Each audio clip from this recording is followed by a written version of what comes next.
क्यों UPSC CSE या कहें तो आईएएस के प्रीलिम्स एग्जाम को उसके मेंस एग्जाम से ज्यादा हार्ड या डिफिकल्ट माना जाता है, या कहें तो कॉम्पिटेटिव ज्यादा माना जाता है?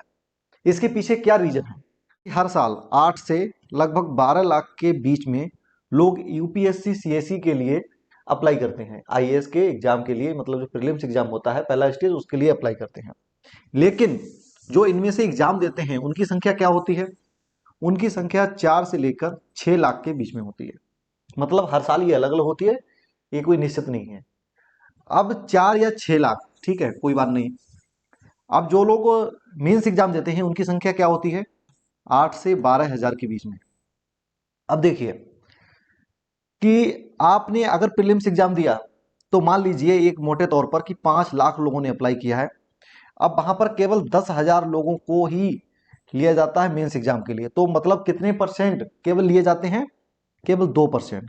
5 लाख का 1% होता है 5,000, और 2% होता है 10,000। तो मतलब 2% लोग ही केवल और केवल मेंस एग्जाम देंगे। बाकी 98% लोग फेल हो जाते हैं, मतलब उनको बाहर कर दिया जाता है। 5 लाख में से 490 के आसपास, 4,90,000 के आसपास लोग बेकार हो जाते हैं, उनको बाहर कर दिया जाता है, जबकि 10,000 के आसपास लोग मेंस एग्जाम देते हैं। आपको उस 98% की जो लिस्ट है उसमें नहीं आना। आपके पास केवल और केवल चांस है 2% में आने के लिए। 2% ही मेंस एग्जाम देते हैं, बाकी 98% बाहर हो जाते हैं। इसके बाद क्या होता है कि जब जो लोग 10,000 लोग जो मेंस दे रहे होते हैं, उनमें से क्या होता है कि मान लीजिए लगभग 2 से 4,000 के बीच में लोग इंटरव्यू के लिए क्वालिफाई किए जाते हैं। अब इसका बीच का हम मान लेते हैं कि मतलब 3,000। तो 10 में से 3,000 लोग हुए, इसका मतलब ये हुआ कि 30% लोग इंटरव्यू के लिए इसमें से क्वालिफाई किए जाएंगे।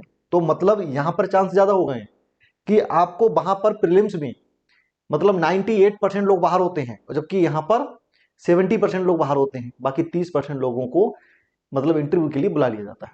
तो कहने का मतलब यह है कि जहां पर आपको 5 लाख लोगों में कंपटीशन करनी होती है प्रीलिम्स एग्जाम में, वहीं पर मेंस के एग्जाम में आपको 10,000 लोगों में कंपटीशन करनी होती है। और वहीं पर इंटरव्यू में जब आप चले जाते हैं तो फिर आपको 3 से 4,000 के बीच में ही कंपटीशन करनी होती है।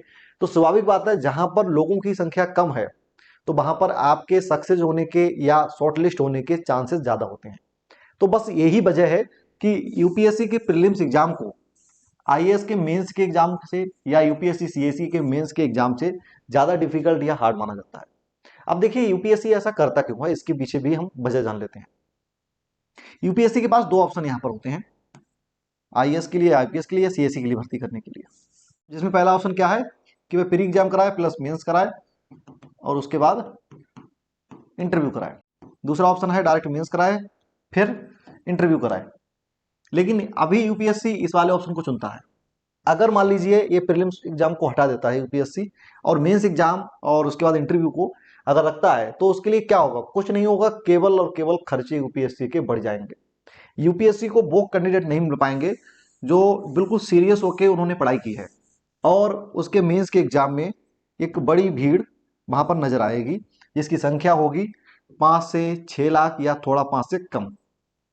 अब यूपीएससी अगर 5 से 6 लाख लोगों के लिए मेंस एग्जाम की व्यवस्था करता है, इतने क्वेश्चन पेपर को छपवाता है, तो फिर उसका खर्चा बढ़ जाएगा।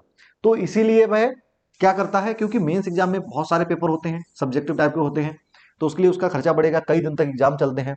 जबकि प्रीलिम्स एग्जाम में एक दिन होता है, एक दिन में 2 पेपर होते हैं, फर्स्ट और सेकेंड, और ये दोनों OMR सीट होती है जिसको कंप्यूटर से बहुत जल्दी चेक कर लिया जाता है। तो यूपीएससी का टाइम बचता है, क्योंकि अगर यूपीएससी ज्यादा शॉर्टलिस्ट करने लगा तो फिर इससे अच्छा है कि भाई मेंस एग्जाम ही डायरेक्ट रख दे। तो इसलिए भाई ज्यादा शॉर्टलिस्ट नहीं करता है। जैसे कि मान लीजिए 5 लाख लोगों ने प्रीलिम्स एग्जाम दिया, अब भाई क्या करे कि उसमें से 2.5 लाख या 3 लाख लोगों को मौका दे दे मेंस एग्जाम देने का।